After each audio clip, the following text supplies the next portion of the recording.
Let's go.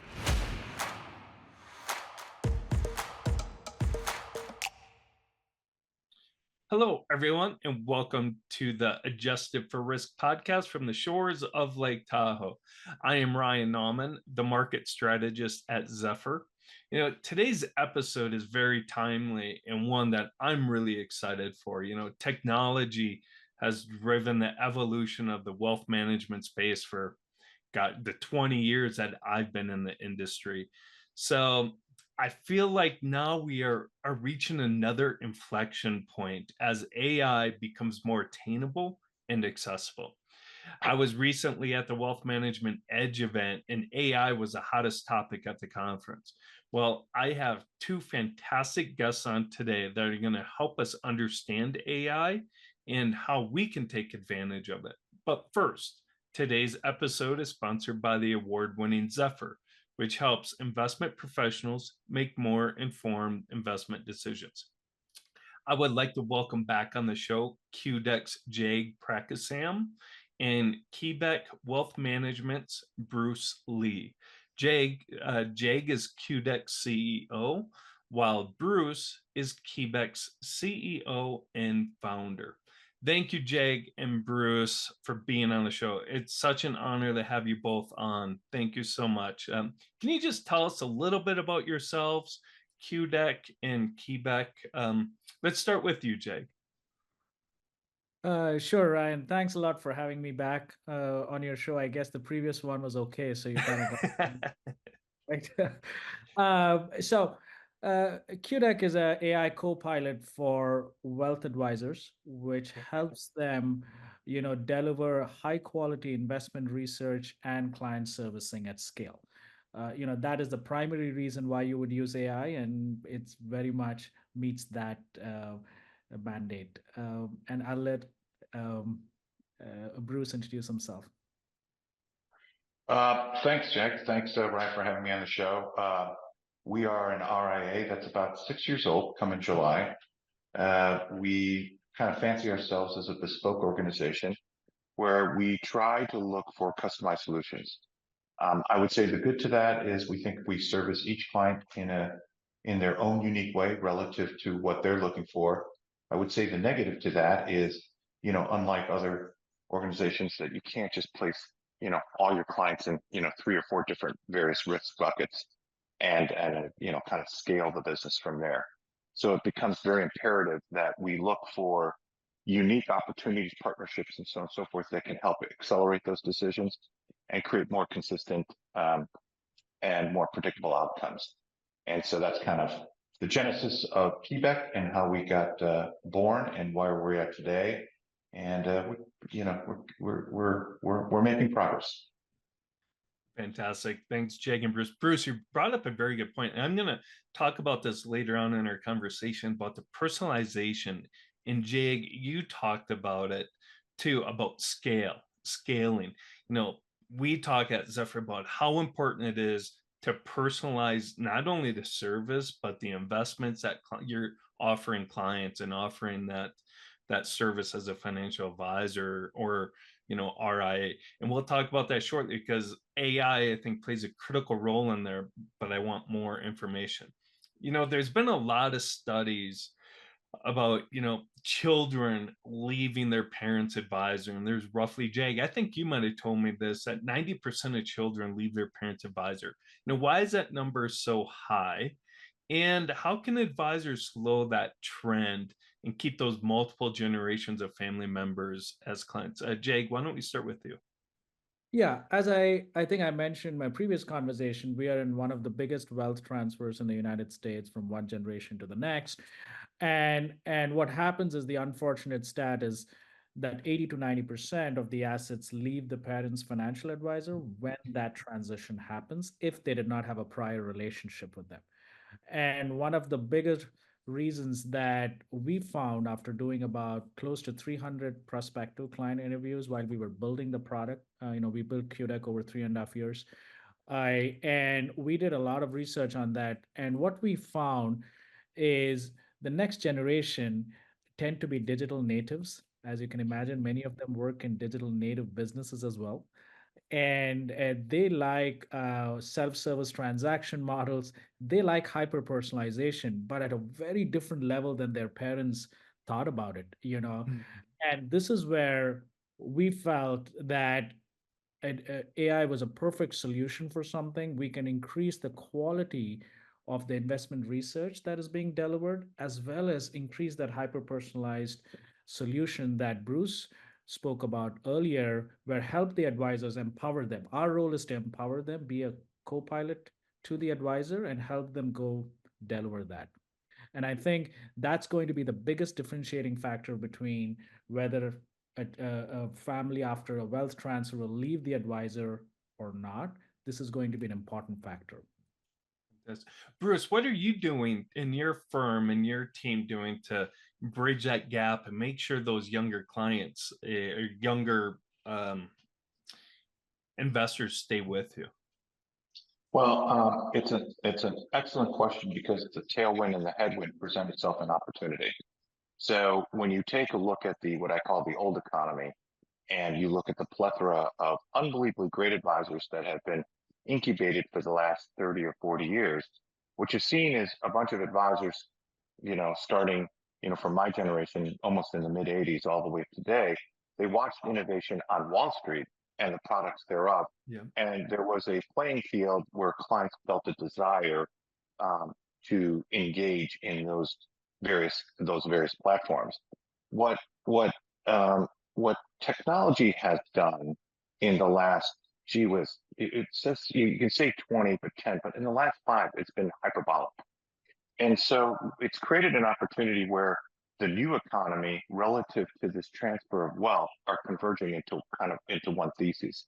So the thing that we're embracing, and it could be successful or it could be a failure. But the reason why we're engaged in this, we believe in the same strategy that Jag does, is that if we have what I call a digital army, so to speak, we have the ability of being big and small at the same time. So so if you kind of look at the previous model, which is more of a, and there's nothing wrong with it, it's more of a closed architecture, which is we have this building, every floor has its analysts, capital markets, and so on and so forth. That allure is very attractive to a client because that client can go into that building and basically get every answer that they want. Terrific. Okay. Now we've gone to an open architecture with our digital army. And not only do we have this one vertical, we have 10 or 15 verticals that we can go to. So fundamentally, we believe that the younger individual investor is seeking choice and multiple choices from various platforms to be better able to help them make, their decisions. So we believe that young investor is not just looking at Keebeck, for example. They may be looking at 3 different banks, 4 different RIAs, and 10 different money managers, except the portal, which is technology, can all be fed through one platform. And so, long story short, easier, faster, more efficient is what we think the younger investor is looking for. And candidly, there's no science to it. I look at my children, and when they skip across, the platform of what the best deal is out there, they're almost agnostic as to what firm or what institution is providing it. They go into cost, they go into convenience. There's a myriad of multiple micro solutions that exist within their decision process that I think currently the market today doesn't really address. And that's why they're leaving. And so we're trying to embrace that new. Yeah, you bring up a great point, Bruce. And years ago when I started in this industry, doing that type of research, right, for price comparison and stuff, it would take a long time. Right now, it's just at the tip of your fingers. It's very quick and on demand. So it's definitely impacting that outside world that the younger generation of investors are used to. It's impacting how we have to do business as in the wealth management space.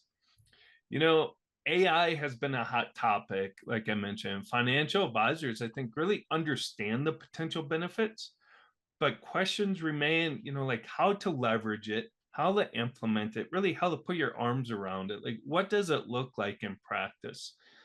What impact can AI have on a financial advisory practice, Bruce?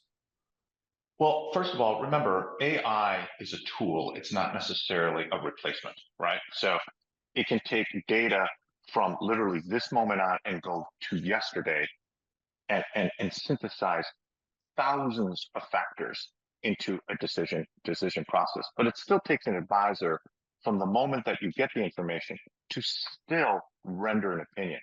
Okay.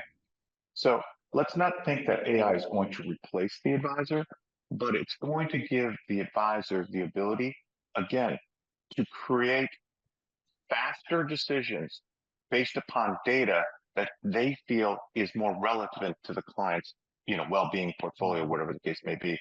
And instead of just guessing, because they quote know the client, they have the ability then to actually bring in from a bottom-up perspective a very thoughtful, cogent conversation within seconds or minutes, as opposed to what might take them weeks, days, or even a month to come to those conclusions. And so I think that efficiency is the beginning process by allowing the advisor to also scale, but more than that, be accurate. And so I'll finish with this statement. Most clients, when they call, they want you to be their quarterback. Okay. That doesn't mean you go in the pocket and just throw a ball all over the place and then get an interception, so to speak. The analogy I always like to derive is if you can make that decision quickly, but get good outcomes for the client, those successful outcomes typically lead to more assets, lead to more referrals, and lead to a larger practice.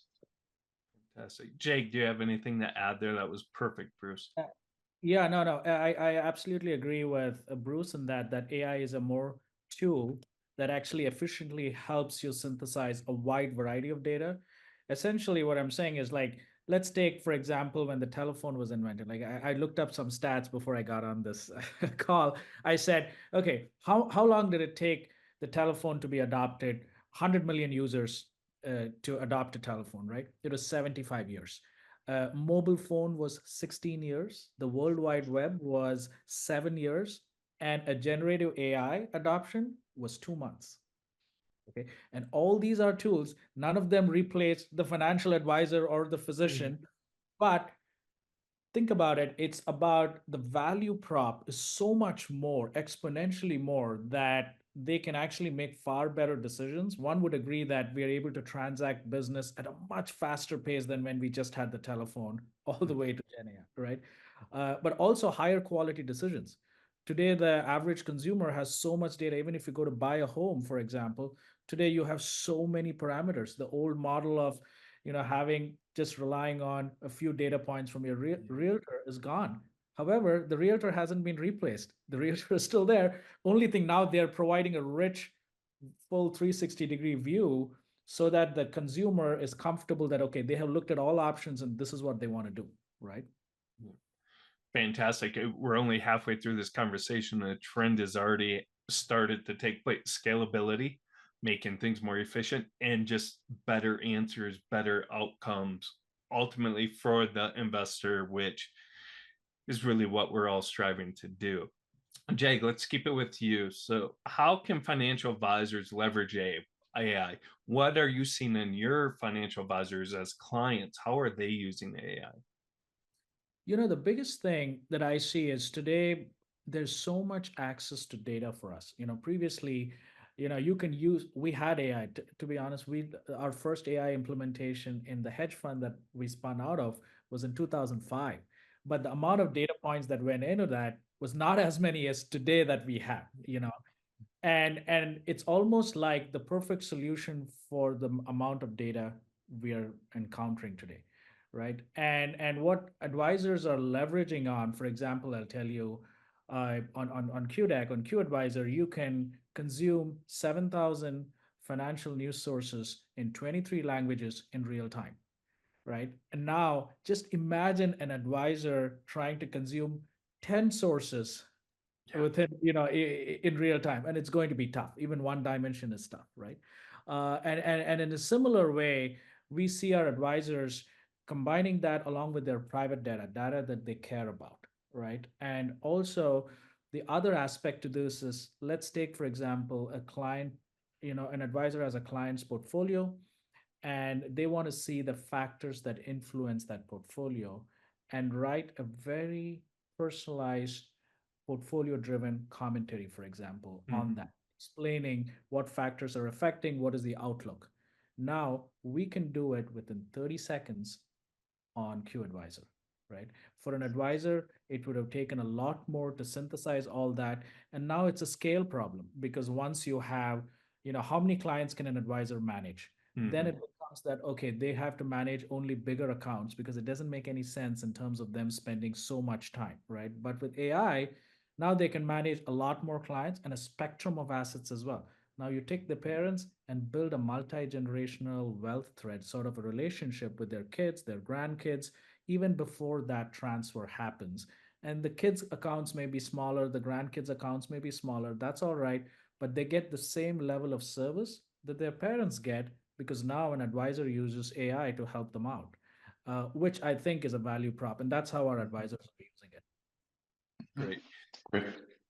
Bruce, so you as the CEO of Keebeck and a very successful wealth management practice, you've implemented AI. Your firm uses AI. What has been the impact on your practice, and how do you guys use it? Well, first of all, we're in the probably second inning of this. So for me to completely expound as to total impact, I would be less than truthful that the I don't know conversation has to exist. But if I had to give you my best guess and kind of play off of what, Jag is kind of talking about, I think the impact to our practice is gigantic. And the reason why is, again, um, it gives us the smaller advisor in the RIA relative to the larger institutions a real step advantage in being able to implement what I call, again, this digital army, because now instead of having, 100 analysts, 20,000 square foot facility, running around, so to speak, we have reams and reams of data.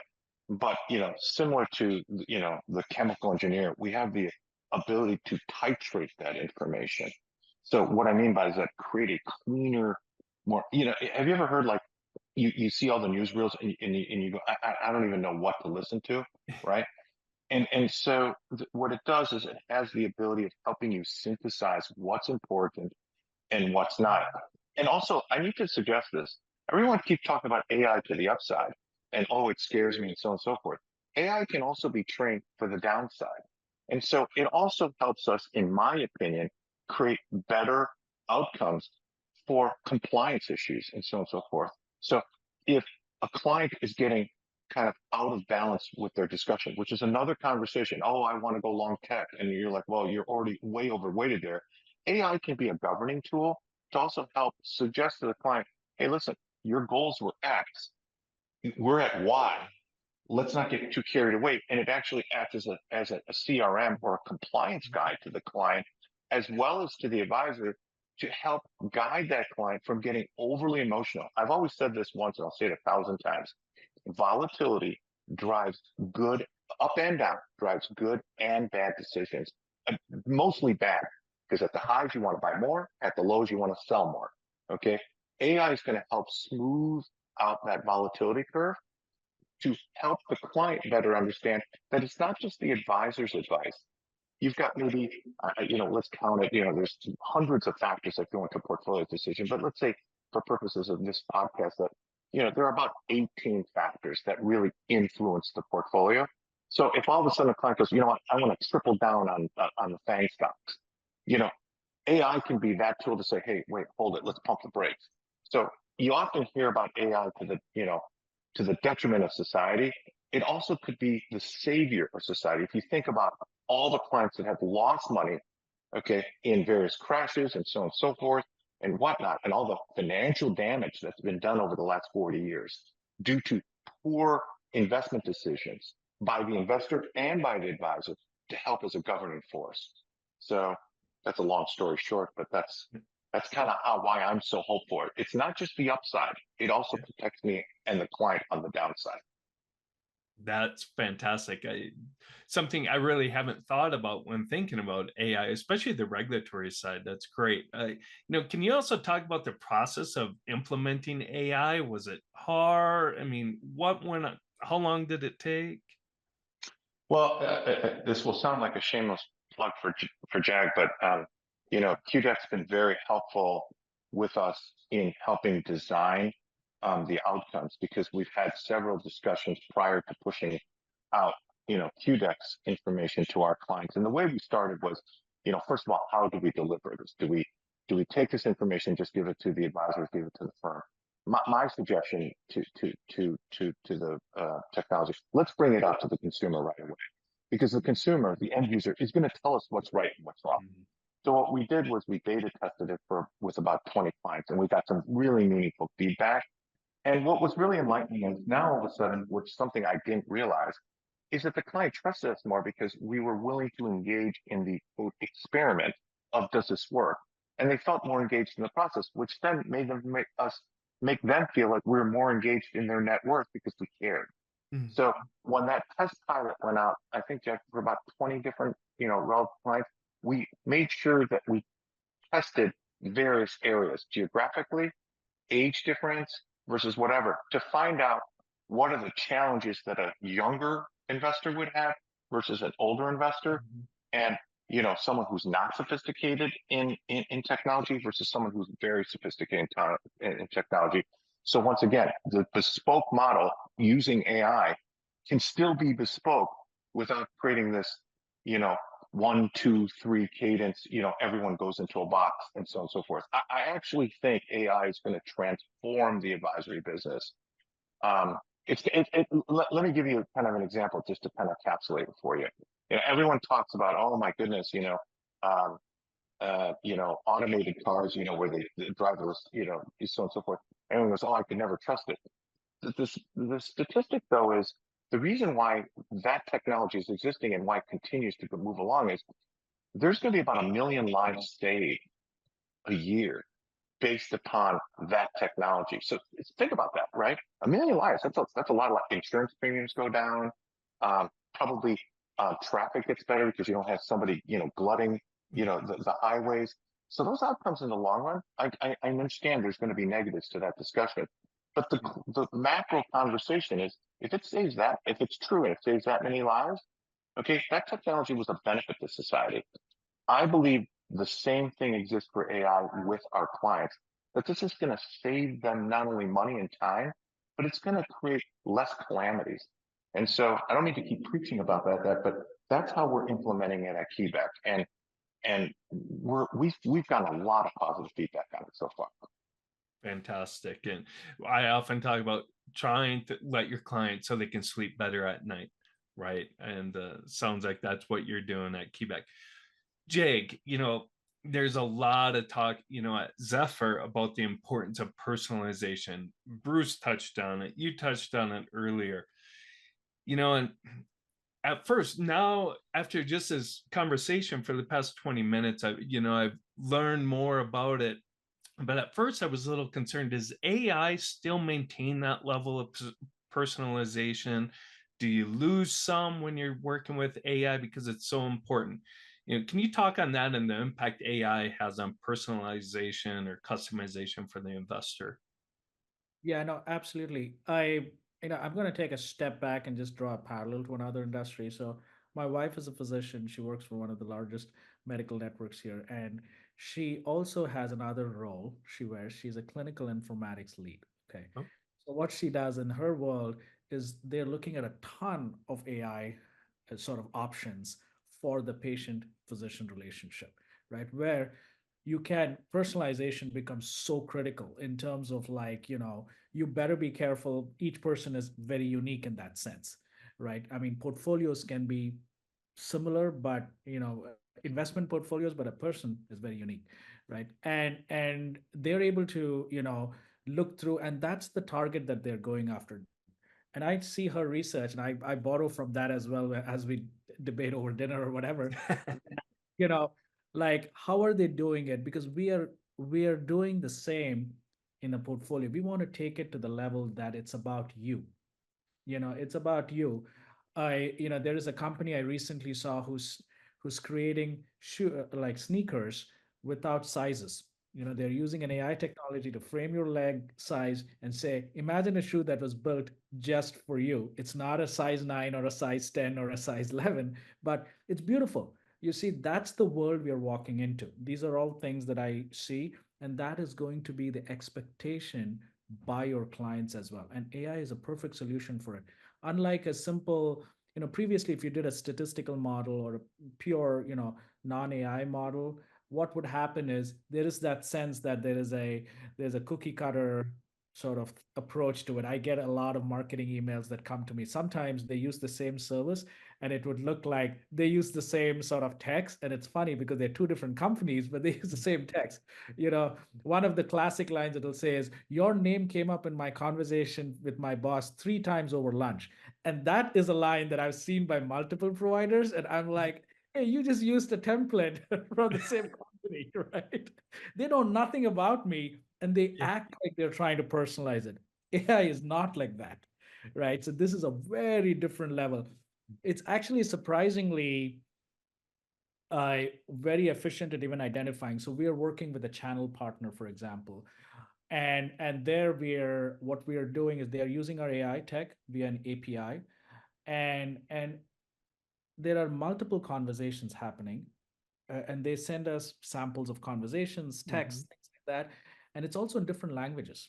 So two of them are talking in different languages, and the third one is speaking different language. Okay, and we are able to identify who the speaker is, what language they are talking in, and what is the information that's being conveyed.